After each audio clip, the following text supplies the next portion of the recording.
No es el Cordero de Dios, digno es el Rey que la muerte venció.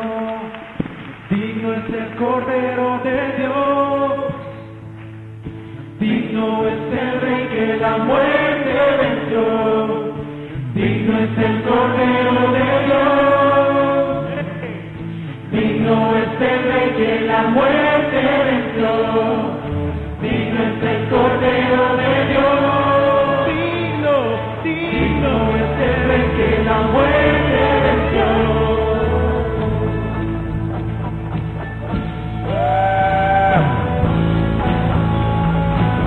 Aleluya, tú eres digno, Señor, tú has vencido a la muerte.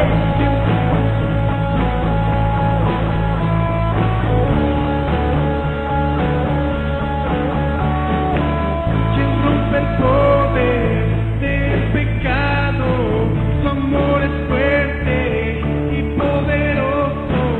El Rey de gloria, el Rey de majestad. Conmueve el mundo con su estruendo y nos asombra con maravillas. El Rey de gloria, el Rey de majestad. Este es tu ministerio, perfecto es tu amor. Tomaste mi lugar, cargaste tú mi cruz.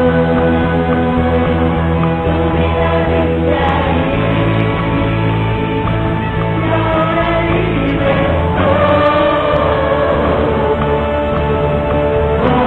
Jesús, te adoro por lo que hiciste.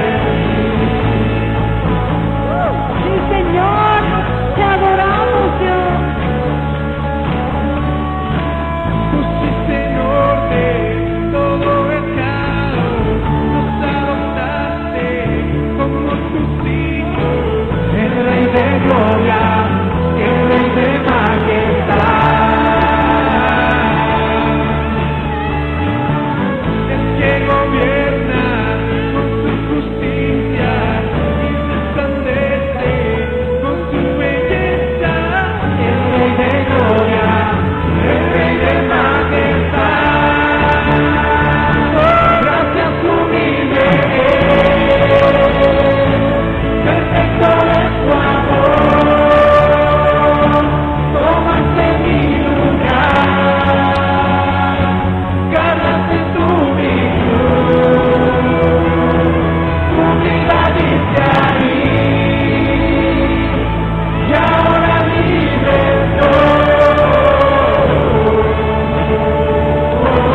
Jesús, te adoro por lo que hiciste en mí.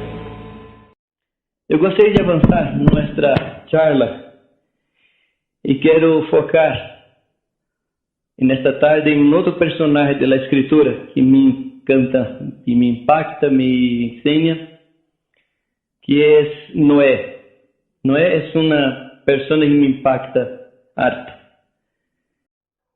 Bueno, la historia de Noé es una historia que comienza en un ambiente de fe.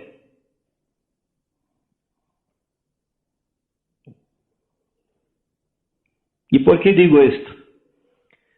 Porque hasta aquel momento no había lluvia. No, la tierra era regada, ¿se dice? Regada por el orvallo, no sé si es el mismo, el rocío que subía de la misma tierra. Entonces no había lluvia.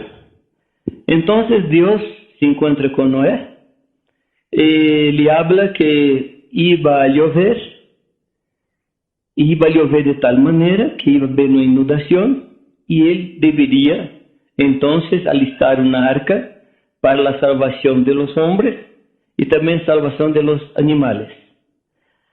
Ahora, ¿qué hace Noé? Noé vuelve para su casa, llama a su familia, habla de la palabra de Dios y comienza a construir. No hay en las escrituras ninguna referencia exacta sobre el tiempo que Noé trabajó para construir el arca. El número aproximado que tenemos son 100 años, el número de años que fue usado para construir. Pero hay algunas cosas muy interesantes en esta historia, porque Noé no era carpintero. No era carpintero. ¿Qué te parece? ¿No sería más, como diría, más propio que yo llamar un carpintero para construir el arca, al invés de llamar un agricultor? ¿Qué te parece? ¿Y por qué también en la restauración de los muros de Jerusalén, en la historia de Nehemías, tú ves varias profesiones? Tú ves orives, ¿se dice? Aquel que trabaja con oro.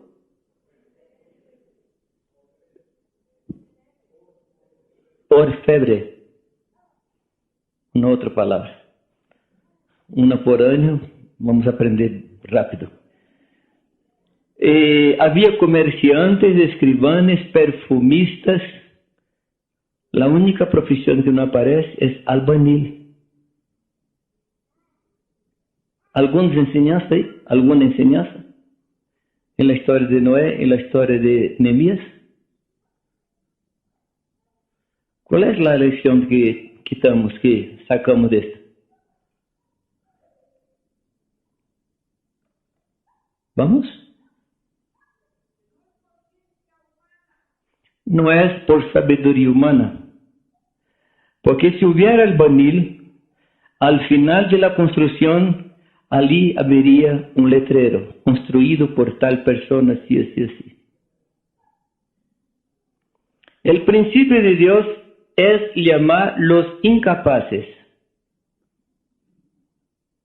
El principio de Dios es llamar los que no son. Por eso aquí estamos. No somos. No somos capaces. No conseguimos. Por eso que toda la gloria será solamente de Dios y no nuestra. Dios es tan bueno que nos llama, nos convoca para que le ayudemos en su obra, sabiendo que nosotros más estorbamos que ayudamos a Él. Pero como un Padre amoroso, a Él le gusta de compartir sus realizaciones. Amén. Entonces Dios nos llama un carpintero. No es que Dios odie a los carpinteros o odie a los albañiles. No, es que Dios quería que el hombre que no tenía capacidad o inteligencia para aquel objetivo, trabajase bajo el descanso y la fe en Dios. Así Dios quería. Y quiero aplicar esto en el tema que estamos tratando aquí, que es la cuestión de nuestra familia. No hay nada más difícil en la faz de la tierra, y creo que ustedes van a concordar conmigo, que la crianza de los hijos. ¿Sí o no? No sé usted, pero mi constatación es que no hay nada más difícil que criar los niños, que criar los hijos. Primero, que ellos no vienen con manual. ¿Sí? Cuando compras algún aparato, cuando compras algún aparato electrónico, ven con manual. Pero los niños no vienen con manual. No sabemos cómo funciona. Y en la medida que van creciendo, vamos creciendo juntos. ¿Sí o no? Los hijos que más nos enseñan son los primeros. En nuestro caso, nuestra hija mayor nos enseñó harto, porque nosotros no sabíamos. Ahora, yo hice una cosa. Antes que ella viniera, aún como soltero, yo leí literatura sobre la crianza de los hijos. Leí bastante. Y cuando ella llegó, ella solamente me reveló que yo no sabía. 4 años después, vino la próxima. Entonces yo pensé, bueno, yo leí varias literaturas y tengo la experiencia de la crianza de la primera. La segunda vino a me mostrar que todavía no sabía. 4 años después vino la tercera. Yo ya no tenía ninguna ilusión, yo no sabía. Yo no sabía. Desde 8 años después vino nuestro niño. Y realmente yo no sabía. Ali recibí mi diploma de no saber criar los niños. Y una vez mis hijos estaban en esa edad llamada edad de la adolescencia. Es una expresión que a mí no me gusta. Porque adolescente significa aquel que puede adolecer. A mí no me gusta esta expresión, ¿no? Y una persona me preguntó, ¿cómo se hace para criar adolescentes? Eu digo, mira, mais uns 20 anos e tu me perguntas, agora eu não posso responder. Porque eu estou no olho do huracão. Não sei. E cada dia Deus vai nos ensinar, cada dia vai nos falar, cada dia vamos aprendendo. Os padres podem concordar comigo? Estão de acordo? E há um agravante, se diz agravante? Não podemos devolver.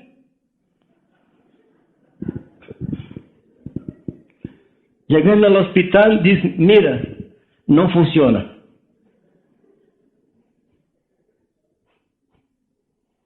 E quando pensamos que estamos tranquilos, os netos chegam. E aí, traz o diploma. Tu não sabes. Ok, estou conformado com isso. Estou conformado. Bueno, queridos, a situação que temos em relação ao mundo é uma situação muito difícil. As coisas estão cada vez piores para a família. ¿Sí ou não? Cada vez piores.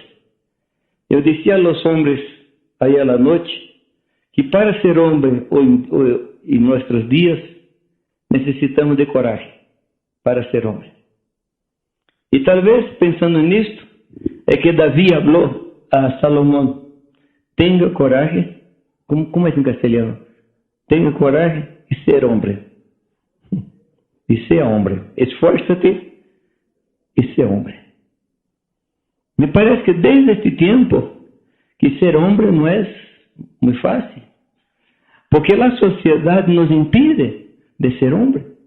E quando uma pessoa toma a atitude de homem, é chamado de machista. E aí nos tornamos em minoria. Uma vez, uma das primeiras manifestações do grupo de homossexuais em São Paulo, mais de 500,000 pessoas em la calle, em Avenida Paulista. E um amigo, por broma, me invitou para hacer uma marcha hétero de los hombres. E digo, vamos para a Avenida Paulista. E interessante que uma pessoa teve a mesma ideia. A marcha anterior, do domingo anterior, tinha mais de 500,000 pessoas. Quando foi para ser a marcha hétero, foi uma Kombi com 8 homens. E havia ali homossexuais para fiscalizar, para não deixar hacer nada que lhes ofendera.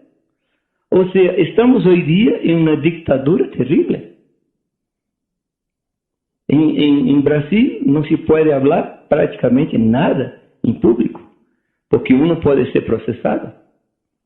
Estamos em uma batalha em Jundiaí, em uma questão de nossa escola de los hermanos de la iglesia, que estão numa pelea terrível. Bueno, esta é a situação. Pero en esses momentos de crisis, Deus levanta su pueblo. Assim foi com Noé, assim foi com Abraão, assim foi com Neemias. E nesse momento de tremenda crise, Deus levanta a Noé. E Noé era uma pessoa que fue traído por Dios. Su padre era Lamec, ¿no? Déjame encontrar el texto. En Génesis 6:8. Podemos leer esse texto?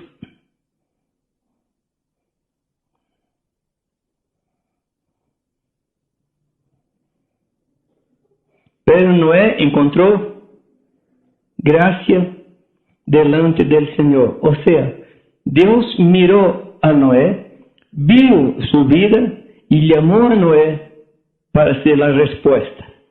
Ahora mira, ¿cuál es la respuesta que Noé iba a hacer delante del Señor? Vuelva un poquito en el capítulo 5, el versículo 29. ¿Qué dice el texto? ¿Alguien lee, por favor? Y le puse el nombre de Noé. ¿Qué más?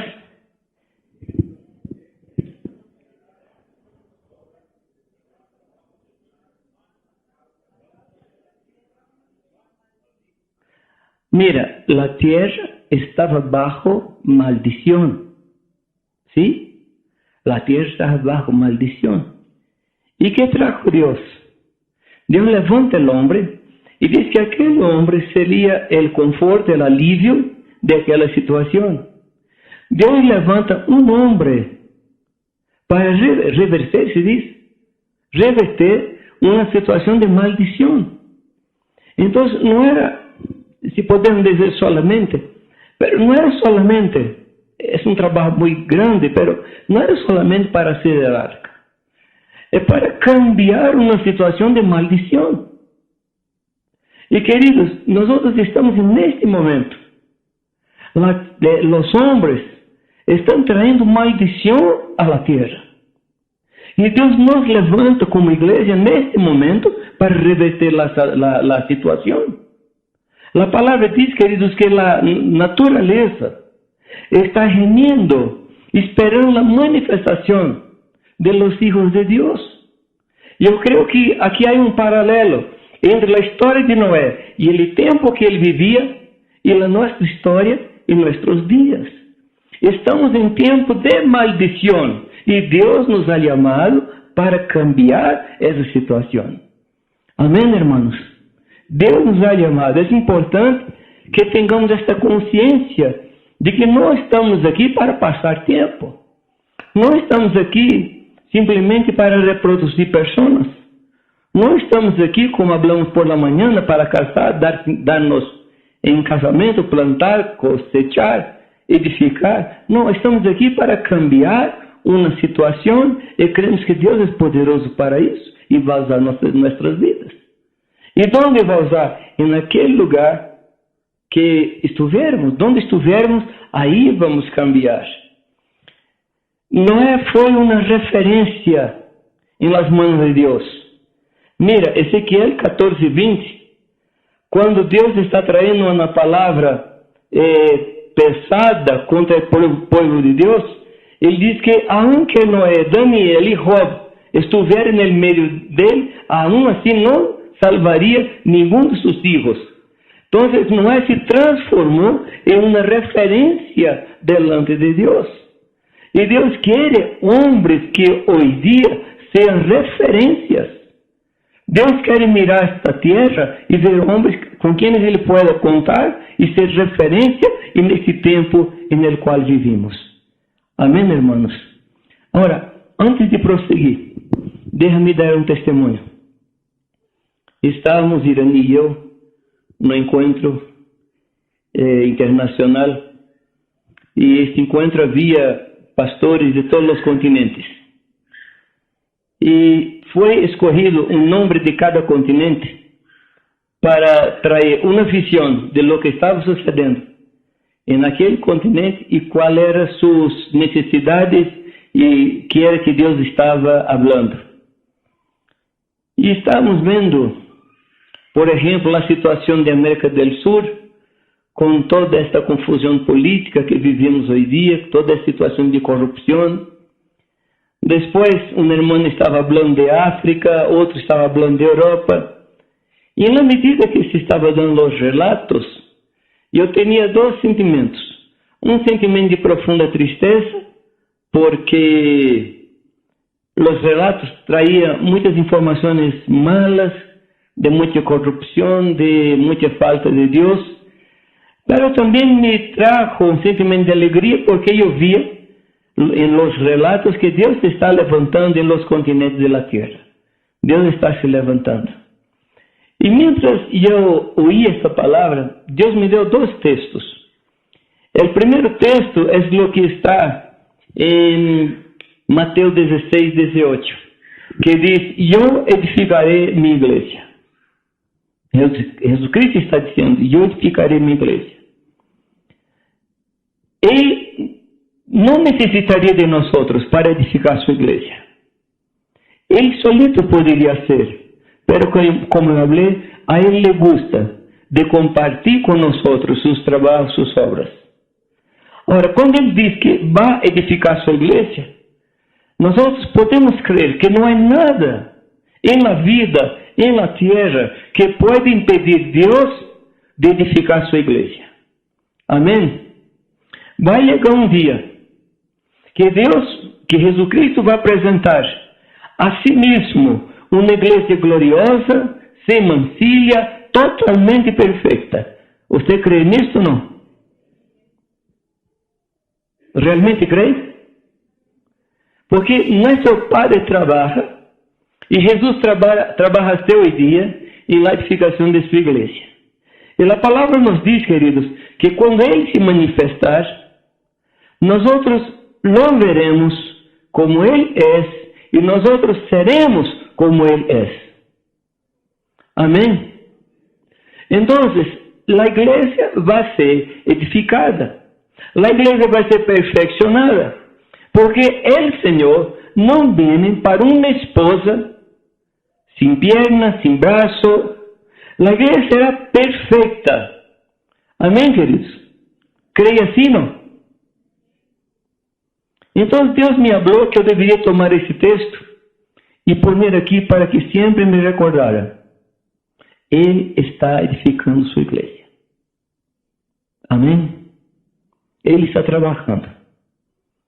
Hoy día es una muestra, es una prueba que Dios está trabajando en nuestras vidas. Y no desistió de nuestras vidas. Él sigue trabajando. El otro texto que Dios me habló. 1 de Juan capítulo 2, versículo 8.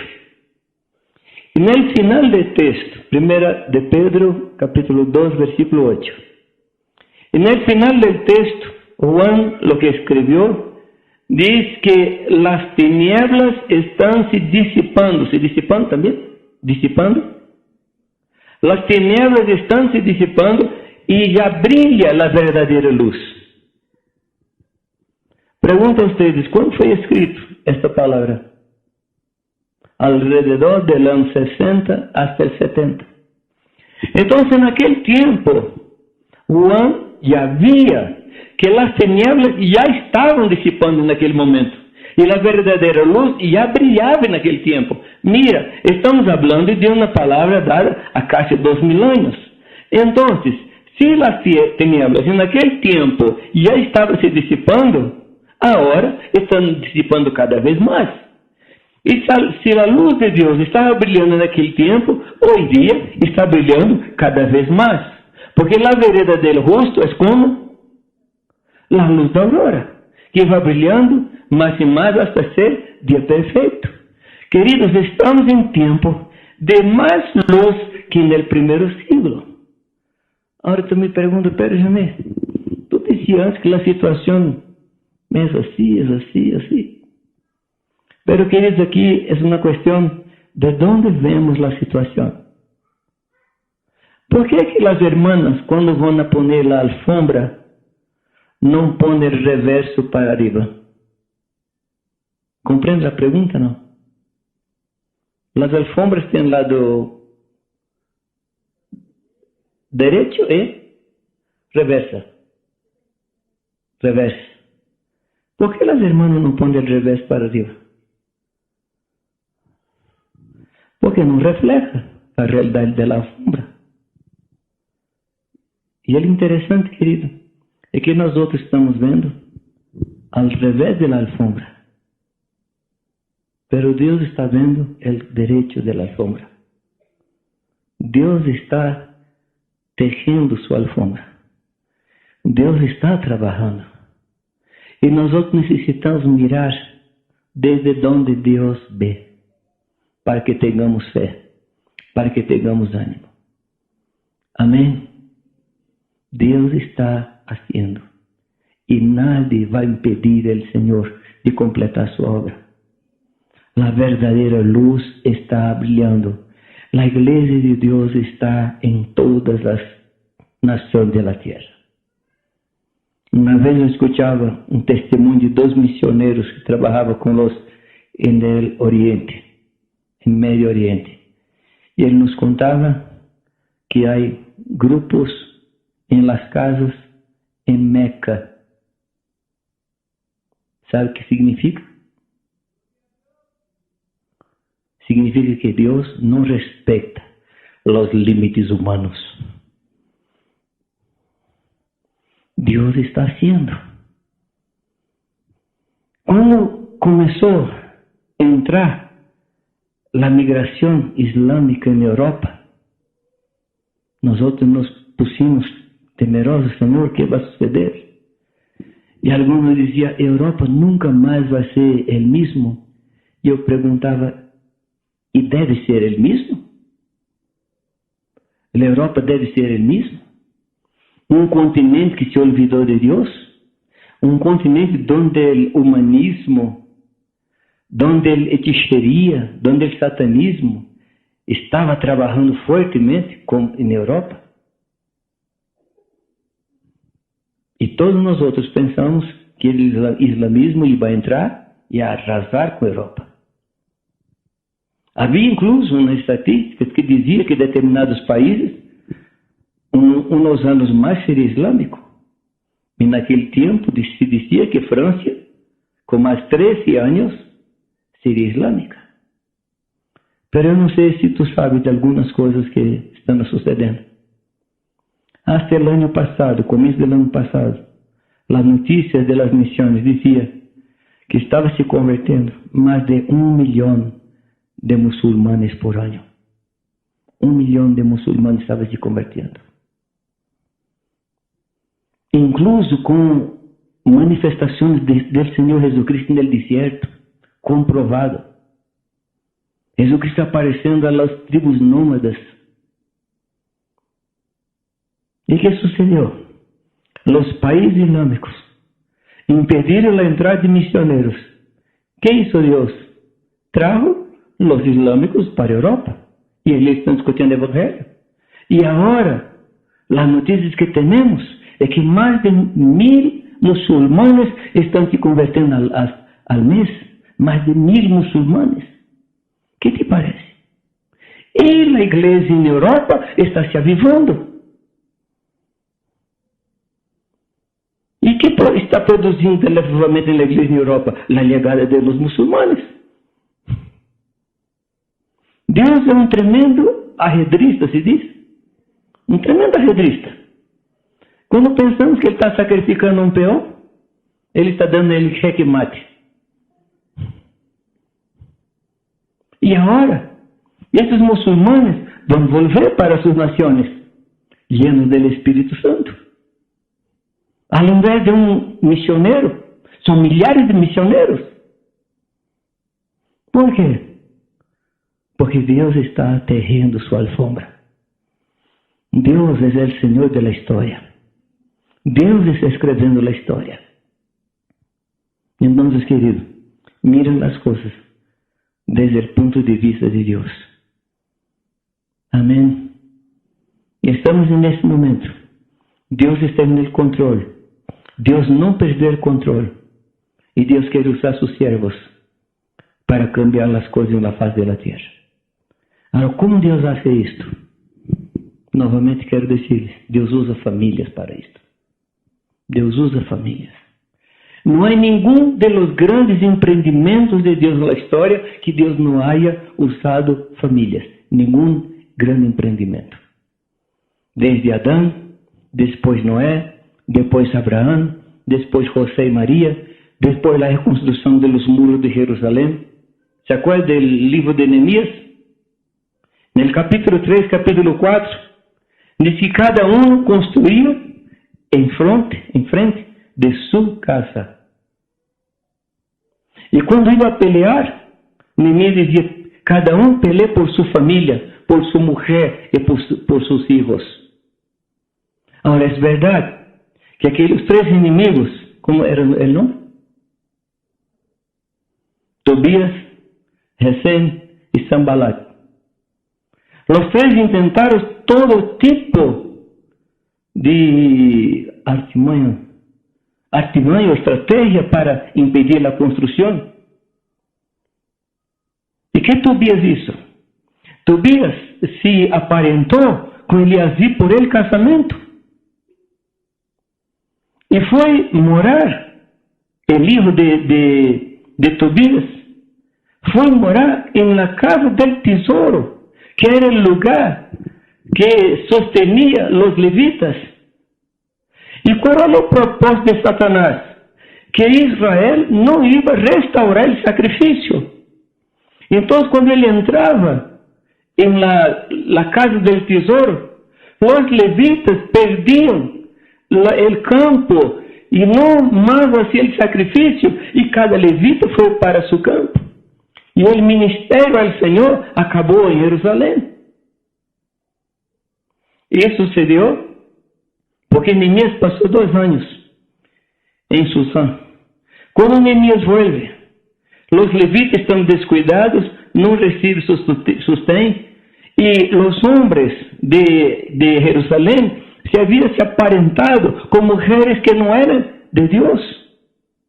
Y Nehemías hizo una nueva revolución y orientó que ellos expulsaran esas mujeres y se arrependieron por eso, por pactos extraños.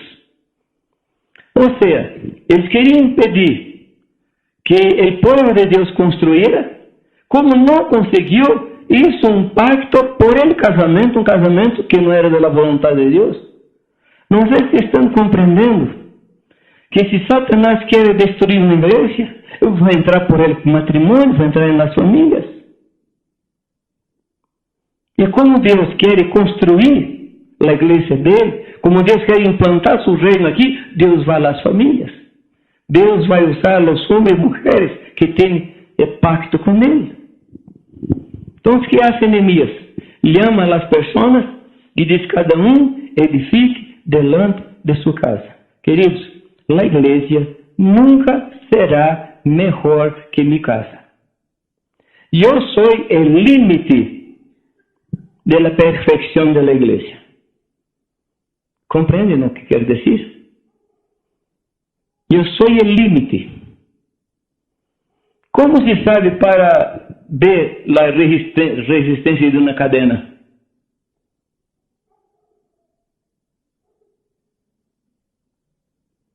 La resistencia de una cadena no es más grande que la resistencia de su eslabón más débil. ¿Me comprenden? La resistencia de una cadena es medida por su eslabón más débil. O sea, la iglesia nunca será mejor que mi familia. Mi familia es un factor limitador para la vida de la iglesia. Ahora una pregunta. Si todas las familias de la iglesia fueran igual a tu familia, ¿qué tipo de iglesia sería esta? ¿Alguna respuesta? No. Si todas las familias de la iglesia fueran como tu familia es, ¿qué tipo de iglesia sería? Comprometida, santa, busca a Dios. ¿Ah? Amén. Que sea. Que sea. Por favor, hermanos, debemos cuidar de esto. Nuestra familia no es una parte aislada de la historia. Nuestra familia es parte de todo lo que está sucediendo en la historia hoy día. Mi familia es parte de esto. Amén. Y por amor a la iglesia, nuestra familia debe ser santa. Por amor a la iglesia, debemos buscar al Señor dentro de nuestro hogar. Por amor a la iglesia. Porque yo no puedo ser factor limitador de la santidad de la iglesia. Debo ser un factor de ánimo para el pueblo de Dios. Bueno, vamos a caminar un poquito más. En Génesis 6:9, dice que Noé era un hombre justo e íntegro. Por favor, alguien lea el 6:9, que hay una expresión muy interesante ahí. El 6:9.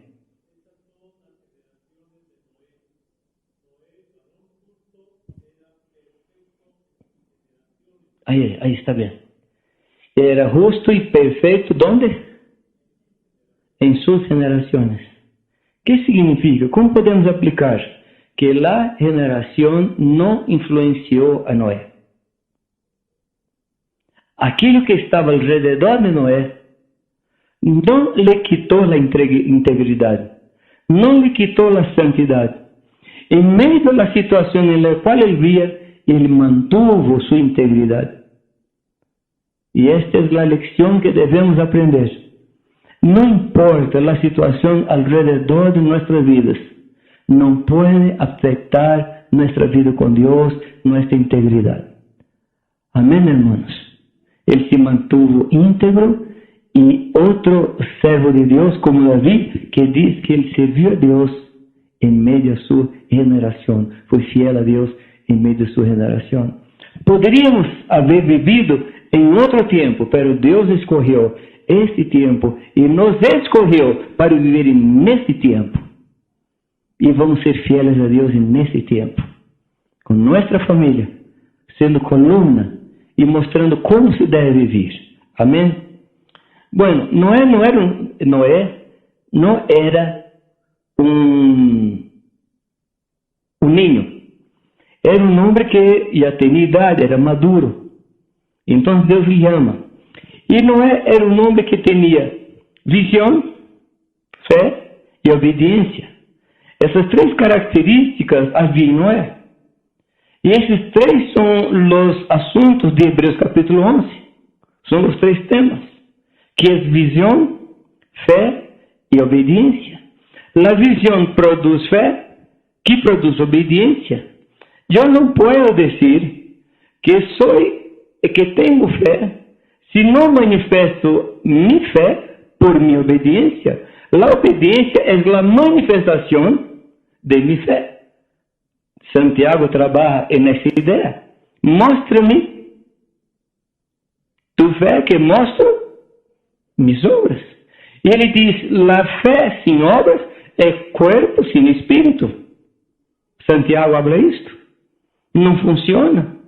No ayuda en nada. Y Noé tenía eso. Él tuvo una visión de Dios.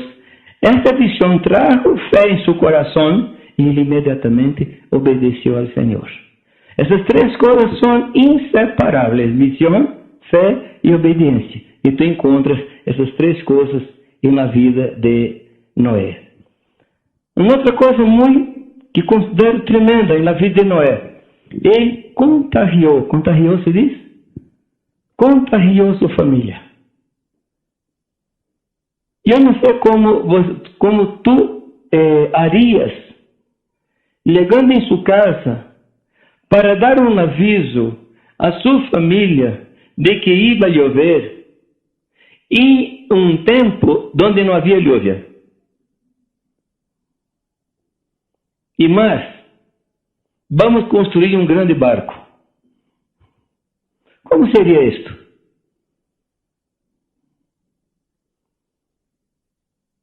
Vamos a hacer un pequeño ejercicio. Tú eres Noé. Has oído de Dios esta palabra. ¿Cómo dirías tú a tu esposa? ¿Y qué diría a ti tu esposa? Vamos, Oscar. Vamos a practicar. Todos los hombres. ¿Qué dirías tú a tu esposa?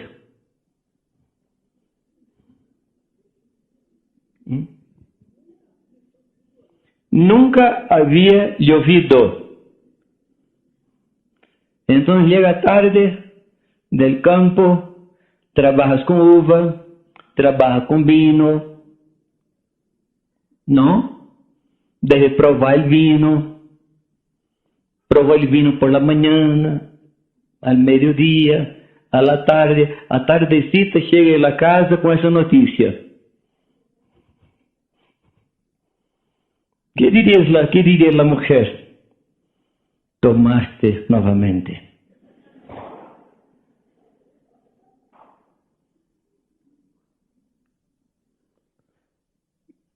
¿Qué base había para que la familia confiara en esa palabra tan rara? La vida de Noé. La vida de Noé.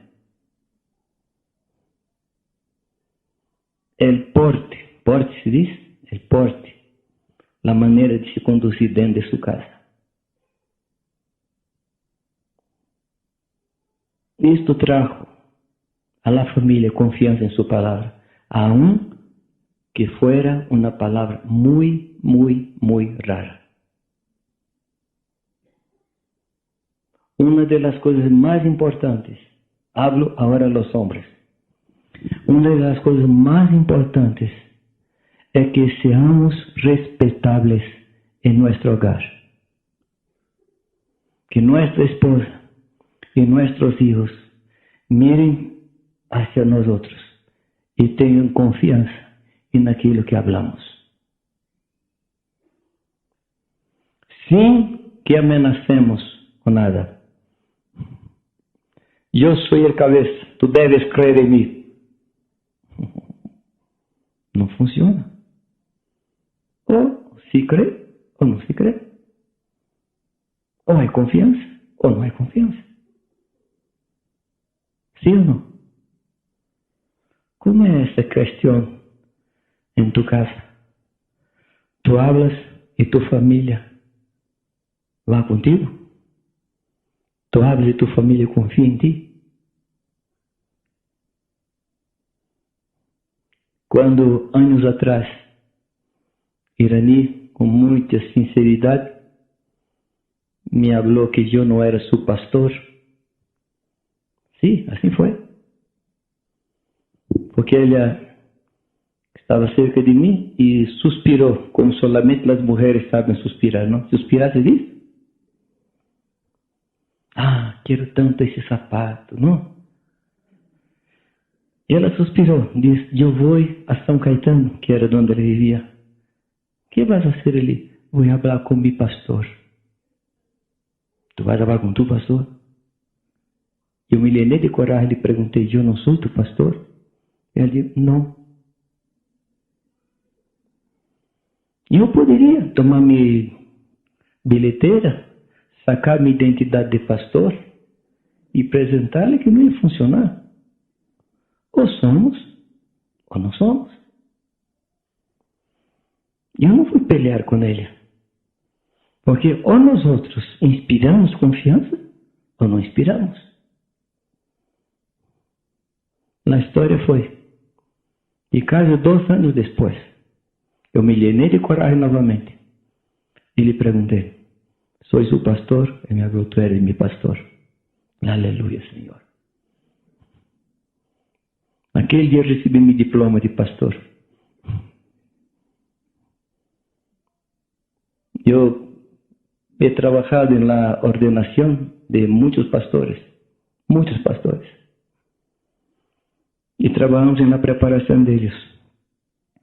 Pero en los últimos días, de una manera muy discreta, yo pregunto a la esposa si aquel hombre es su pastor. Si ella presentara cualquier duda, no hay ordenación. Cualquier duda, no hay ordenación. Porque si él no consigue ser pastor de una oveja, ¿cómo va a ser pastor de docenas y centenas de ovejas? Cuando Noé llega en casa, ele trae esta palabra tan rara. Va a llover. Y los hijos preguntan, padre, ¿qué es esto? Lluvia. ¿Es de comer, de beber, de vestir? ¿Qué es esto? Va a llover, también yo no sé. Pero va a llover. Y Dios habló que va a ser un diluvio. Y necesitan construir una arca. Su familia, sus hijos, sus nueras, entran en el proyecto con él. Y trabajaron años juntos. Los vecinos muriendo, los vecinos pasando y ellos firmes al lado de su papi para construir el arca. Queridos hermanos varones, este es el desafío. Ser confiables dentro de la casa. La Escritura dice que los ancianos deben ser respetables. ¿Está correcto? ¿Respetables? No habla que deben ser respetados. Porque yo puedo me hacer respetado con la sota y la mano. Pero ser respetable habla de comportamiento. Necesitamos hoy día de hombres respetables que abren su boca y las personas confían en su palabra. Amén, queridos. Me acuerdo de un momento en nuestra vida cuando una iglesia que servíamos nos invitó para que no volviera más. Hay la invitación para venir, hay la invitación para no venir. Fue esa que yo recibí en aquel día. Y no fuimos más. Y nuestras hijas habían pasado su primera infancia allí con sus amigas y no íbamos más. Estaban prohibidos de ir allí. Y un día estaban volviendo para nuestra casa y nuestra hija del medio estaba en el banco detrás del coche y me habló, padre, ¿puedo hacer una pregunta así? Padre, ¿qué está sucediendo? Yo no estoy comprendiendo nada. ¿Por qué no podemos ir más allí? Yo me quedé mal porque ¿qué iba a responder? En este momento nuestra hija mayor, dice, papi, ¿puedo responder? Sí, por favor, alguien responda, ¿no? Y él habló, Cindy, tú no comprendes, yo también no comprendo, pero papi sabe lo que está haciendo. Y digo, Señor, un ciego guiando dos ceguitas, un Dios eterno. Yo también no sabía. Pero percibe la confianza. Percibe la confianza. Yo no tenía nada para dar, pero estábamos juntos. Y fue un tiempo, ¿no, Irani?, de mucho acercamiento entre nosotros. Dios operó en nuestras vidas. A Dios gracias. Déjame solamente contar el final de la historia. Aquellos que nos pediram para não volver, hoje dia são nossos companheiros de ministério. A história terminou muito lindo. Deus hizo um milagre ali. Bueno, ¿qué dirías a tu esposa si Dios lhe der uma palavra tal como construir uma arca, ir trabalhar com missões em Moçambique, cambiar de casa porque no alto está faltando obreros, ir para Tarija? ¿Dónde está Guido? ¿Dónde está? No, Guido, ¿qué te parece? Unas 5 o 6 familias para trabajar contigo ali. ¿Qué te parece? ¿Y qué te parece, mi hermano, si tu marido llegar para ti a la noche y hablar contigo? Mira, mañana estamos yendo para Tarija. Y tú dirías, querido, donde quieres que fuera, yo iré yo. Tu Dios es mi Dios. Donde fueras, allí voy. Así debería ser nuestro hogar. Así debería ser. Eu puse una meta en mi pastoreo de Irani. Un día hablé a ella. Mi meta es que tú mires hacia mí y diga, Jamé es mi pastor y nada me faltará. Esa es mi meta. Y en los primeros tiempos él dijo, no, se puede decir esto para Dios. Claro, cuando David escribió, él estaba hablando en relación de oveja natural y un pastor natural. Entonces puede ser para mí también. Entonces mi meta es que mi familia descanse en mi pastoreo. Todavía no es así, pero es mi meta. Quiero desafiar a los hombres a que sean pastores en sus casas. Que sean pastores en sus casas.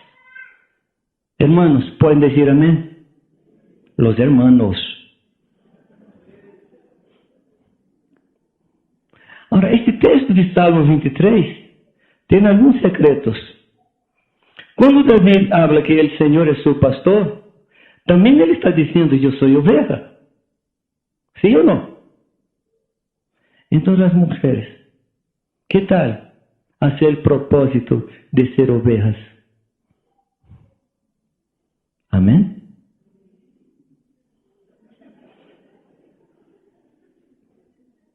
No funcionó.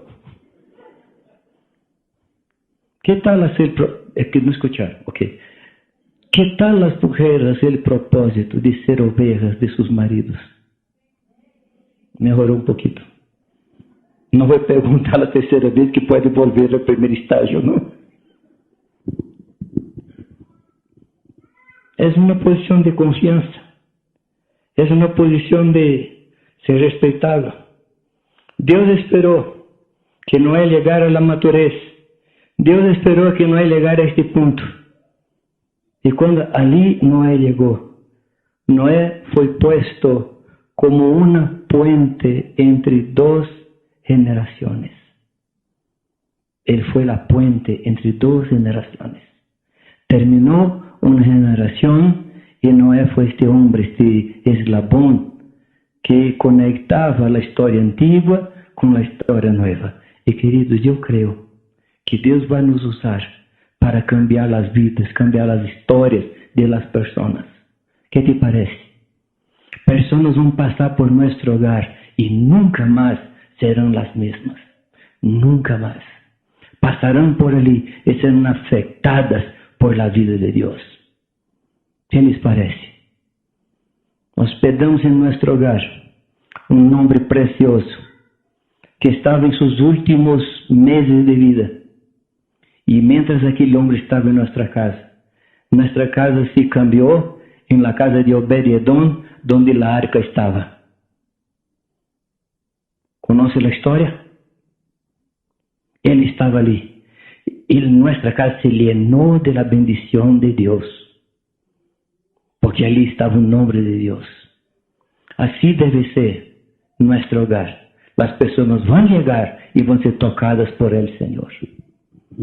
Amén, queridos.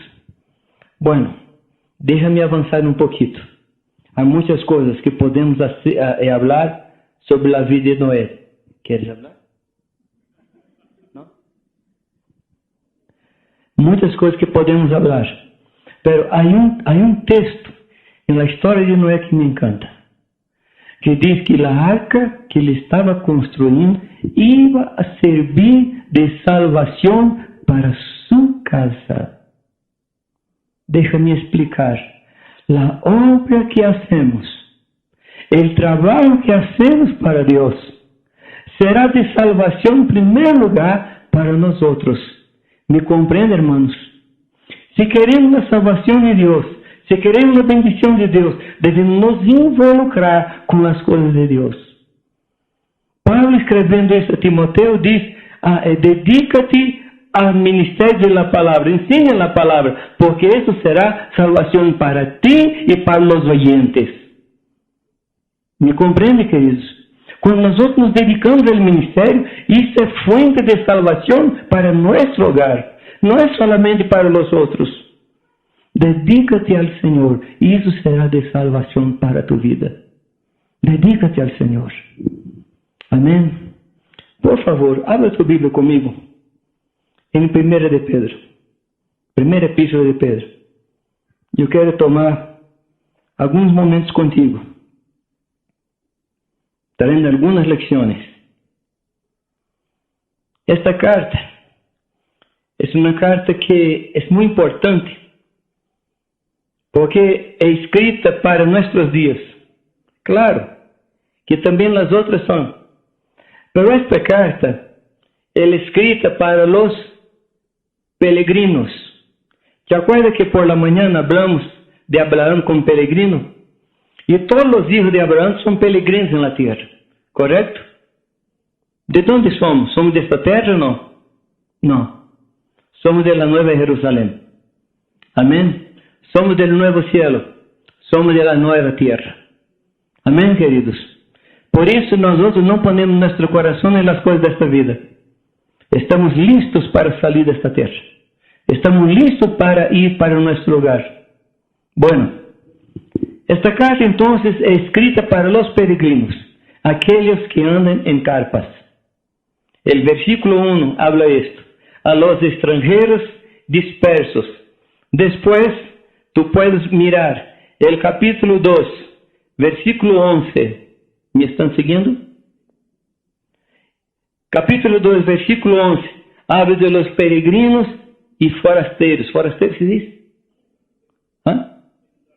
Extranjeros, que somos nosotros. Somos nosotros. Entonces esta carta es escrita para aquellos que están esparcidos en la faz de la tierra, que somos nosotros. ¿Cuándo fue que la iglesia fue esparcida? En Hechos capítulo 8, verso 1. Toda la iglesia fue dispersa. Se dice menos, excepto los apóstoles. Y esta iglesia fue para todos los lugares, incluso llegó en Brasil, llegó en Bolivia. Y aquí estamos. Aquí estamos. Y esta carta, la carta a los Hebreos y la carta a Santiago, son cartas escritas para aquellos que fueron dispersos. Y él va explicando nuestra identidad. Él habla de nuestro origen. Él habla de nuestro servicio. Habla de nuestro estilo de vida. Esta carta trata de estas cosas. Es interesante que él comienza falando que fuimos elegidos por el Señor. Fuimos regenerados, ¿cómo es? Por el Señor. Y también dice que fuimos guardados por Dios. En el capítulo 1 habla de esto. Dios nos ha elegido. Dios nos ha regenerado nuevamente. Y Dios nos ha guardado en Él mismo. Amén, queridos. Pero no nos guardó en los cielos. Nos guardó aquí en la tierra. Estamos guardados por Dios, pero estamos aquí en la tierra. Ahora, si tú fueras un padre amoroso, que eres, y tu hijo estuviera en una situación difícil, en una tierra extraña, y tú tuvieras poder para traer tu hijo para tu casa, ¿qué harías tú? ¿Traerías o no? ¿Y por qué Dios no nos ha llevado para su casa todavía? ¿Por qué estamos aquí? Sí, hay trabajo. Yo digo a los hermanos que hay dos cosas que alegran mucho el corazón de Dios. Uno, cuando un santo muere. Cuando cualquier uno de nosotros morremos, hay fiesta en los cielos. Dios dice, estaba te extrañando. Entonces Dios se alegra. La otra cosa que alegra mucho el corazón de Dios es cuando un pecador se arrepiente. Y mi pregunta es, ¿quién aquí hoy día quiere alegrar el corazón de Dios? Entonces puede alegrar de todas maneras. Morrendo o predicando el Evangelio. Tú puedes escoger. Tú puedes escoger. Si tú morreras, Dios va a hacer una fiesta. Si tú envías un pecador convertido, Dios va a hacer una fiesta. Tú puedes escoger. O muere o predica. Sencillo, ¿no? ¿Por qué Dios nos ha dejado aquí? Porque hay trabajo. Hay trabajo. Cuando Él habla de nuestra identidad, Él dice que nós somos linaje escogida. ¿No? ¿Qué dice más? Somos sacerdocio real. Somos nación santa. Somos pueblo de propiedad exclusiva de Dios. Esa es nuestra identidad. Y Él dice, ¿para qué? Para que anunciemos las virtudes de aquel que nos ha llamado de las tinieblas para su hermosa luz. Es decir, ese versículo 9 del capítulo 2 dice lo que somos y lo que hemos de hacer. Y después Él explica cómo debemos comportar. Él dice que debemos ceñir los lomos de nuestro entendimiento. Ceñir los lomos está en el capítulo 1:3 de ese texto. Ceñir los lomos es preparar los lomos y tener otra comprensión de las cosas. Ceñir los lomos es esperar completamente en la gracia de Dios y ser sobrios.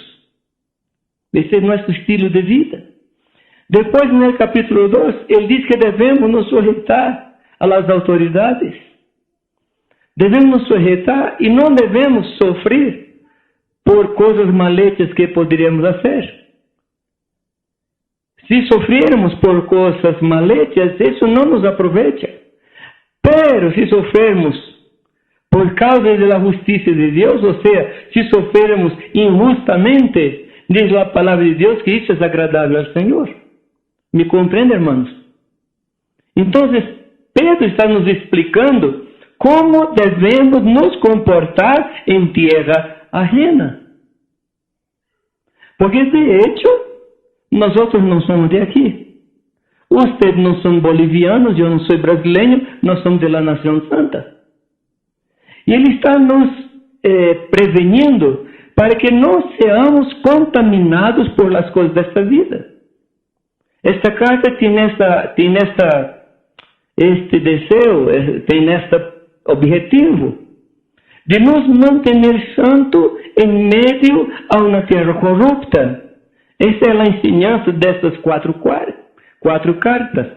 Pero lo que me trae una perplexidad es que Él va trabajando con esta cuestión de sufrir injustamente, de tener un buen testimonio aquí. Y en el capítulo 3, Él trae toda esa situación para dónde, queridos? Para dentro de la familia. Porque es aquí donde las cosas comienzan. Cuando Él habla de Jesús en el capítulo 2, Él dice que Jesús cuando amenazaba,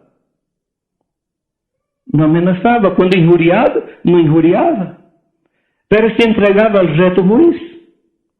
Y cuando llega en el capítulo 3, ¿qué dice Él?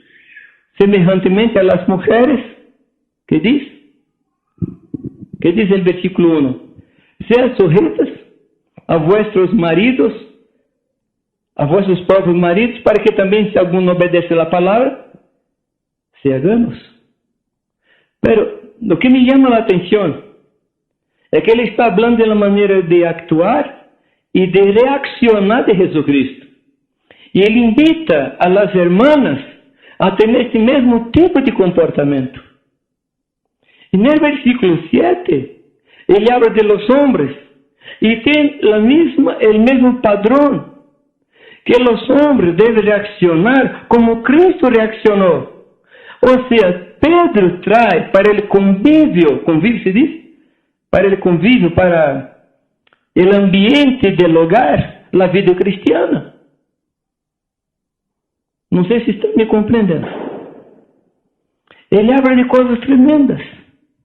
Y con un funil, no sé cómo sería el nombre, un caminho que se estrecha, Él nos lleva nuevamente para dentro de nuestro hogar. O sea, queridos, Dios quiere que nosotros volvamos al lugar donde caímos. Porque la vida cristiana no la perdemos en casa, en nuestros hogares. Como hablé de mañana, por la mañana, no hay lugar más difícil de ser cristiano do que nuestro hogar. ¿Están de acuerdo? La mujer nos conoce. ¿Sí o no? Nuestra esposa nos conoce. Nuestros hijos nos conocen. E aí, amados, que debemos restaurar nuestra santidad. Y hay que debemos restaurar quién somos delante de Dios, santos y perfectos dentro de nuestros hogares. Y aquí en este texto, Pablo nos explica cómo las mujeres sujetas como al Señor. Y quiero decirles que la sujeción no es una cuestión de superioridad, es una cuestión de funcionalidad, porque delante de Dios ninguno de los dos es superior, porque en Dios no hay macho o hembra, es decir, personas con funciones distintas. ¿Los hombres comprenden así, no? ¿Sí o no? Nosotros no somos superiores a las mujeres. Ellas también tienen el Espíritu Santo. Ellas también tienen el Espíritu de Dios. Hablamos bastante ayer sobre esto. Y las mujeres deben saber que el hombre en la casa representa el mismo Cristo. Entonces, cuando tú, mi hermano, se sujeta a tu marido, tú estás se sujetando a Cristo. Y el marido va a rendir cuentas a Dios de su ministerio en la casa. Y él explica que la vida cristiana debe ser vivida con inteligencia, con entendimiento. La primera cosa ele habla, que debemos considerar, que el hombre debe considerar la mujer como vaso más frágil. Más frágil significa que el hombre también es frágil. El hombre también es frágil. Tenemos estructuras distintas. La mujer resiste a dolor más tiempo. El hombre resiste a picos de dolor por menos tiempo. La mujer tiene resistencia, el hombre tiene arrancada. ¿Me comprende, no? ¿Qué tal si los hombres pensaran en la posibilidad de estar embarazados 9 meses? Que Dios nos libre. Pero la mujer ya está. Porque tenemos capacidad para arrancar. La mujer tiene capacidad para mantener. Porque fuimos criados diferentes. No es defecto, es característica. Es característica. Y tenemos funciones distintas. Mi responsabilidad es escuchar al Señor y guiar mi casa. La responsabilidad de mi esposa es escuchar al Señor y mantener el orden, el ambiente de la casa.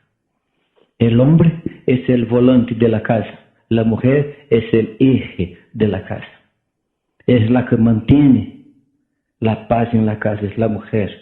El hombre mantiene la casa caminando. Son funciones distintas. Y el hombre se sujeta a la mujer en su función y la mujer se sujeta al hombre en su función. No hay nada de superioridad. Pero para que funcione bien, el hombre debe traer la dirección y la mujer se sujetar a esa dirección. Yo sé que estamos viviendo en tiempo donde el feminismo no predica esto.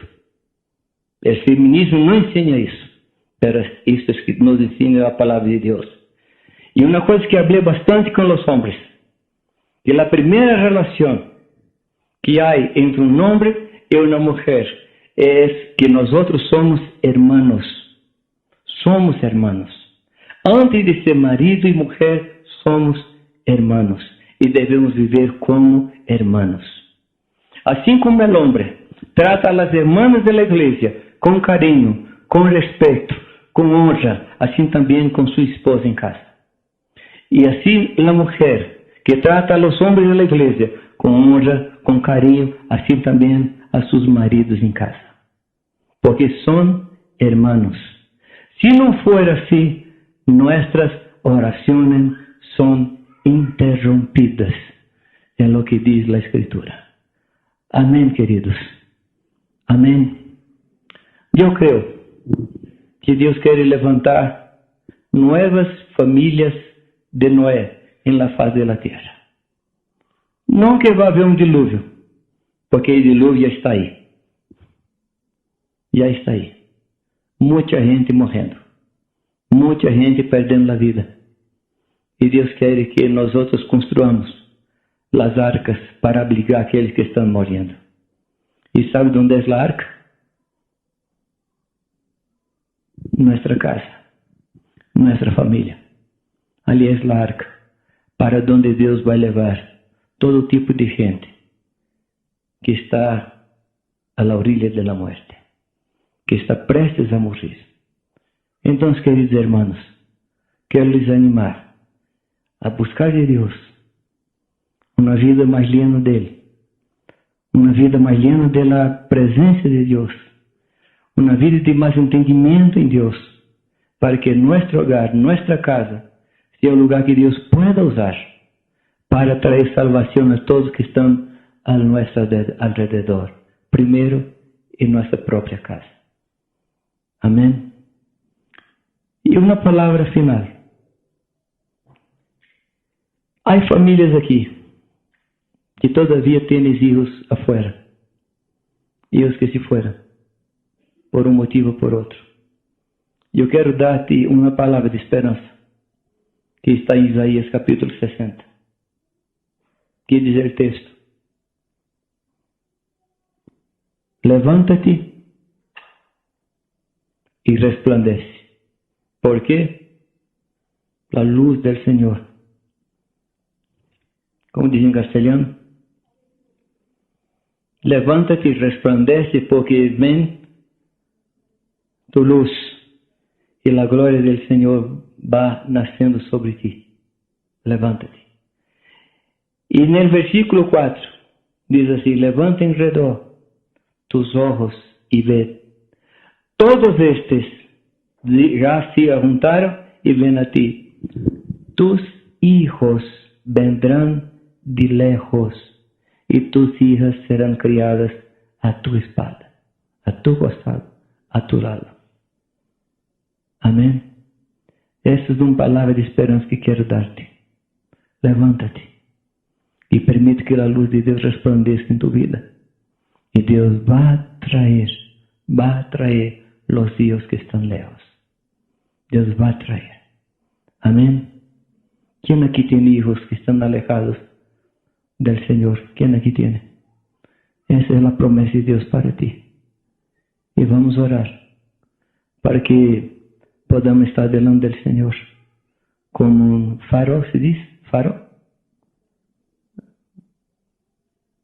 ¿Un faro? Para que nuestros hijos que están lejos puedan ver el faro que está prendido. Que el Señor nos ayude. Amén.